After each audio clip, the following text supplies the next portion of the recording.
Mga lods, igwa di sa amon sa vlogger na ang iya pangaran, Dukdan.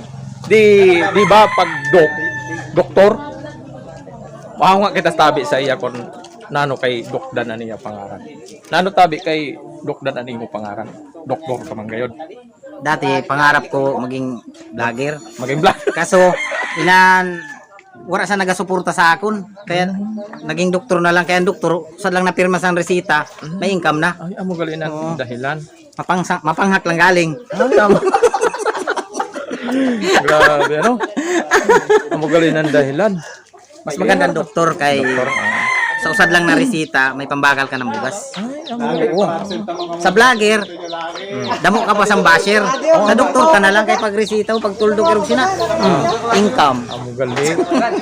Pero kung gusto niyo magpatakod, team lang kamo kan Dukdan. Para ma-improve ano, ang dalaga. Inandili na. Nano dok, may igwa kan remedyo sinandili na nagatindog. Ay igwa, butante ng laki-laki. Matibay man ngayon, matibay siya malo diyo. Tanan ng mga problema mag-apigil lang sa kay doktor ina siya. Ambot ko nano na klaseng doktor sa ayop o doktor sa tawo. Kalat naman din mga puyos, dili man yun natuturi. Ambot.